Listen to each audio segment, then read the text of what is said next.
Your grandparents didn't need fancy gardening gadgets or chemical fertilizers. They had generations of British know-how handed down through allotments, cottage gardens, and wartime victory plots. These 15 tips aren't just practical. They're steeped in memory, thrift, and a deep connection to the soil. From composting tea leaves to earthing up spuds, these time-tested methods produced bumper harvests year after year. Let's rediscover the wisdom that kept British gardens flourishing through thick and thin, one homegrown secret at a time. Your grandparents never threw away vegetable peelings, tea leaves, coffee grounds, or crushed eggshells. Everything went into a covered bucket on the counter, lined with old newspaper, then carried down to the compost heap every few days. These greens and browns broke down into rich, dark humus that fed the garden soil with nitrogen, calcium, and carbon.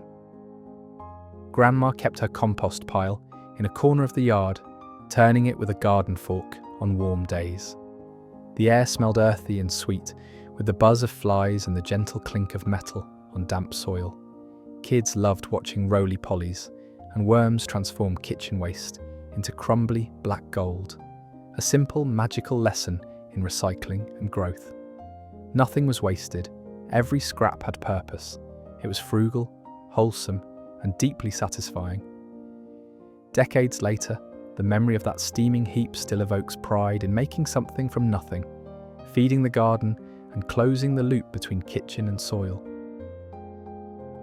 Grandad would trudge through a patch of stinging nettles with a pitchfork, stuffing the spiky plants into an old milk churn or barrel in the yard. He'd cover them with water and leave the brew to ferment for a week or two. Nettles are packed with nitrogen, calcium, and magnesium, natural growth boosters for vegetables and flowers. Once the dark, pungent tea was ready, he'd dilute it roughly, 1 part concentrate to 10 parts water, then pour it around tomatoes, beans, and roses. The damp summer air carried the earthy tang of fermenting leaves, and ladybirds often gathered on the churn, drawn by the scent. We'd hear the drip-drip of rainwater on the lid and the buzz of insects circling the brew. It felt like one of Grandma's potions, cheap, homegrown plant food, conjured from garden weeds. This old country trick taught us that even nettles had value, and that powerful fertilizer didn't have to come from a shop. Every morning after tea time, the kitchen counter had a little pile of cooled coffee grounds or brewed tea leaves. Grandma would scoop them into her apron pocket and walk out to the rose beds, sprinkling the dark dust around the base of each plant by hand. Coffee grounds help lower soil pH slightly, making them perfect for acid-loving plants like azaleas, camellias, and roses, while adding organic matter and gentle nutrients. The scent of fresh coffee mixed with damp earth hung in the morning air as we worked together, the sound of birds chirping in the hedges and the warmth of the sun on our backs. It was a simple daily ritual that felt like magic, turning household waste into garden food. The kids felt proud to help feed the plants, watching the roses bloom bigger and brighter each summer. This tip connected morning tea to summer blooms in a way that was deeply satisfying, proving that the simplest gestures could yield the loveliest results. On autumn evenings after tea, Grandma would scoop out cooled ashes from the fireplace into an old tin and carry it outside. She'd carefully draw a circle of ash around young lettuce, cabbage, and other tender plants. Wood and coal ash are rich in potassium and calcium, providing a gentle limbing effect that sweetens the soil. The gritty, alkaline nature also deters slugs and snails when kept dry, though rain quickly washes the effect away. The garden smelled of wood smoke and earth, and the low sunlight cast long shadows as we sprinkled the grey powder. We'd hear the crunch of ash underfoot and spot shiny snail shells stuck in the barrier, proof it worked. Kids would laugh at the image of slugs retreating in defeat. It was a resourceful reuse of waste that tied the warmth of the kitchen hearth directly to the health of the vegetable bed, teaching us that even ashes had a second life. When carrot, parsnip, beet, or lettuce seedlings emerged in tight rows, Grandma would gently thin them out, so each plant had room to grow. She'd kneel in the soil, using a little fork or her fingers to lift out every other sprout, leaving 2 or 3 centimeters between carrots or a few inches between root crops. Thinning reduced competition, allowing the remaining plants to grow larger and healthier, instead of stunted and crowded. The family kitchen often got a surprise treat: tiny baby carrots or tender lettuce leaves pulled fresh that morning. Cool dew clung to the leaves, birdsong filled the air, and the rhythmic sound of the hoe marked the morning's work. Neighbours would nod approvingly as she leaned on her spade, hands full of weeds and thinned greens tucked into her apron. We treasure the memory of little hands carefully plucking sprouts, learning patience and the art of sacrifice, giving up a few plants now for a bountiful harvest later. It taught diligence, care, and the reward of vegetables large enough to actually fill the plate. As tomato plants grew tall in the old greenhouse, Grandma would kneel beside each row, using her thumbnail to snap off the small side shoots that sprouted in the leaf axils. These suckers were dropped into a little brown jar on the bench. Pinching them out focused the plant's energy on its main stem and fruit, helping tomatoes ripen better and avoiding a tangled, unproductive vine. The greenhouse was warm and humid, filled with the rich scent of tomato leaves and the quiet hum of bees just outside the glass. Dew dripped gently from the roof, and we chat about the best ways to grow them while gathering ripe red fruit into baskets. It felt like a hands-on lesson in plant care. No fancy pruning shears needed, just attention and a gentle touch. With each pinch, we learned how simple acts could yield fat, juicy tomatoes for supper. Another piece of Grandma's garden wisdom, passed down through nimble fingers and patient afternoons among the vines. When potato plants grew to about 10 centimeters tall in late spring, Grandad and the kids would make little mounds of earth around each stalk, like building tiny green forts. Using hoes and spades, we'd pile soil carefully around the leafy stems, covering the base and any Luchuda tubers. Earthing up keeps potatoes white instead of bitter green and helps prevent blight by protecting them from light and moisture. It also gives the plant more growing medium to form extra spuds. The air was fresh and clean, with wood smoke from Grandad's pipe drifting nearby and the sun warm on our backs. We'd talk about how the earth protects the potatoes and dream excitedly of the harvest to come. The payoff arrived in late summer. Handfuls of smooth, creamy new potatoes that made all the back-breaking work worthwhile. We cherish these memories because it was true family teamwork. Everyone's sweat and effort turned into a good store of spuds for winter, and the pride of digging up your own crop never faded.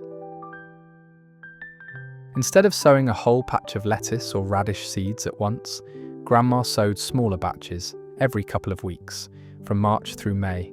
She kept a handwritten calendar on the kitchen wall, with little carrots marking off each sowing date. Every weekend, she'd head outside to drop more seeds where the last ones had been harvested or pulled. This clever trick meant that, as one crop finished, another was just coming up, giving a continuous harvest rather than a glut all at once followed by nothing. The garden always felt busy and alive, fresh sprouts popping up alongside tall bean poles and wilted earlier crops. We'd watch the parade of seedlings, rain or shine, knowing that dinner salads would never run out all summer long. We remember this as Grandma's system to have lunch all summer from the garden, and it made us feel clever too. It taught the joy of planning ahead and the satisfaction of continuous fresh food instead of feast or famine harvests. In the depths of winter, Grandma would set seed potatoes in egg cartons on the kitchen windowsill to sprout before planting. Chitting encourages short, strong shoots to grow first, which helps the plants mature faster once they're in the ground. By late January, kitchen window ledges were lined with rows of little potatoes, their green eyes popping out like tiny fingers reaching for the light. Grandkids loved checking their progress, sometimes humming Christmas carols around them as the days slowly lengthened. The house smelled faintly of damp soil and newspaper, with cardboard boxes arranged carefully to keep them warm but not too dark. We felt like real farmers even in the cold months, preparing our crop while snow still dusted the garden. The excitement of seeing green shoots by February was palpable. It promised an early, larger harvest come summer.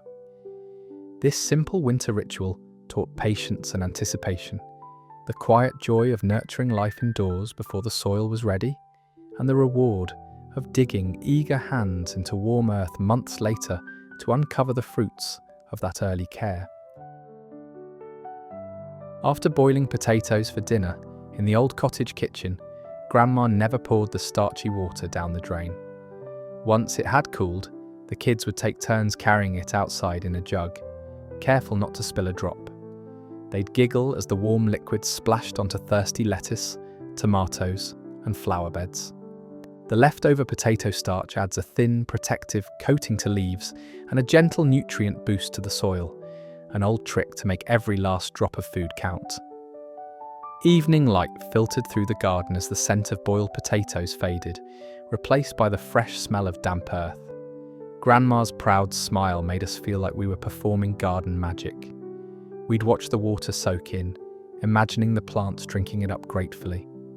We remember it as downright fun and a bit mysterious. Dinner pot water becoming plant food felt enchanting to children. It tied together our meals and the garden in a beautiful, thrifty loop that made perfect sense and sparked joy every single time. Grandma always tucked bright French marigolds among the tomato plants and dotted pot marigolds, calendula, around the edges of vegetable beds. Their roots released natural chemicals that discouraged whitefly and other pests, while their cheerful orange and yellow blooms attracted ladybirds and hoverflies, nature's aphid hunters. The beds looked like little festivals of colour, with flowers nodding in the breeze beside beans and cabbages. We'd walk the rows with Grandma, listening as she pointed out little friends clinging to petals, and we'd pluck blooms to tuck into our hats like crowns. Bees and butterflies hummed around us, and every morning dew clung to the petals like tiny jewels. The garden felt alive, protected, and beautiful all at once. We remember pretending the marigolds were our royal gardens, full of magic and mystery.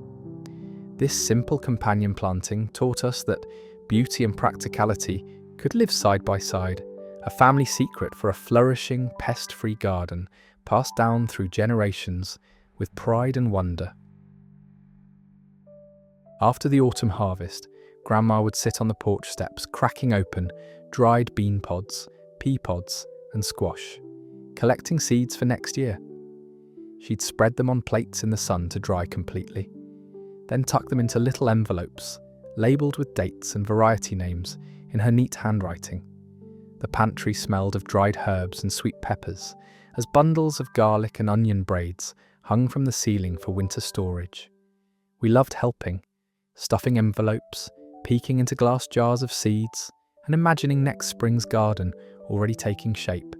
It felt like keeping a family secret, preserving varieties that had grown in the same soil for decades, seeds passed from great-grandma to us.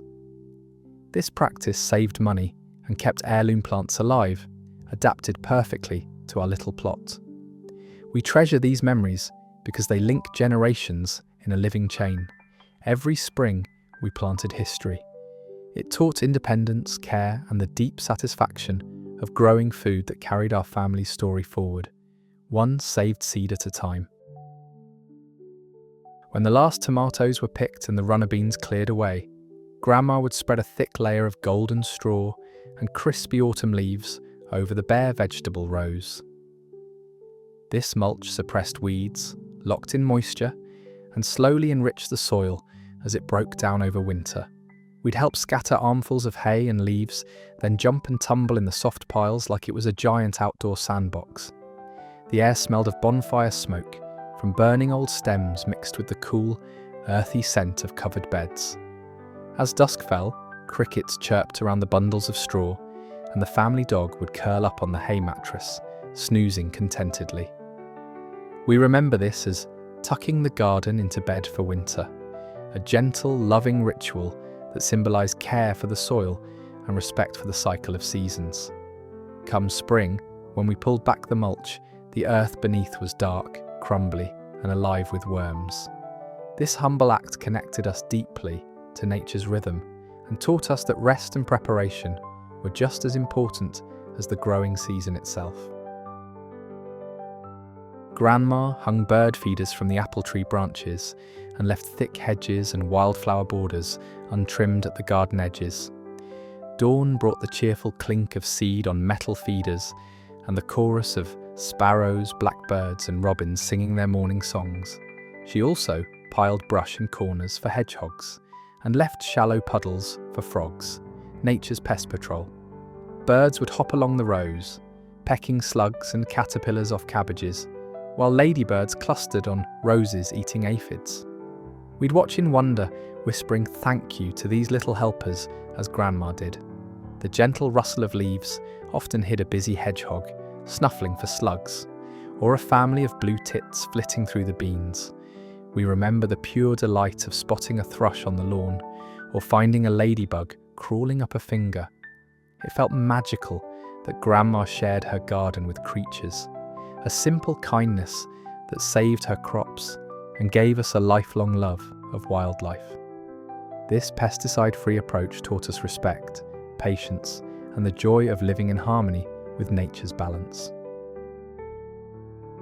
Grandma kept old wooden barrels and tin buckets positioned under gutter downspouts all around the cottage, catching every drop of rain that ran off the roof. The collected rainwater was free, naturally soft, and often warmer than cold tap water, exactly what plants preferred. During wet winter and spring months, the barrels would fill to the brim, ready to be ladled out during the dry summer weeks. We children loved helping with this. We'd run with tin cups to catch drips, dance barefoot as the barrels filled during storms, and peek inside to see tiny leaves and insects floating on the surface. After a good rain, Grandma would show us how clear and clean the water looked, ready to nourish thirsty tomatoes and beans. On hot afternoons, the shaded barrels became cool retreats where we'd dip our hands and splash our faces. The sound of rain drumming on the roof and rushing through gutters felt like music, and every storm became a welcome gift for the garden. We remember this as a practical wartime habit. Water was precious and never wasted. Saving rain taught us patience, preparedness, and deep respect for nature's gifts, turning every shower into a celebration. These 15 tips, from mixing your own compost and mulching with newspapers to companion planting marigolds and harvesting rainwater, are more than old-fashioned gardening tricks. They're treasured family rituals, woven with memories of dew-soaked mornings, the scent of wood smoke and fresh earth, children's laughter among the bean rows, and Grandma's patient hands showing us the way. Each practice taught resourcefulness, respect for nature's cycles, and the deep satisfaction of growing food with care and love. Passed down through generations, these simple methods connected us to the land, to each other, and to a time when every scrap had value and every season brought its own quiet magic. We hope sharing these memories inspires you to try them in your own garden, creating new traditions and joyful moments with the people you love.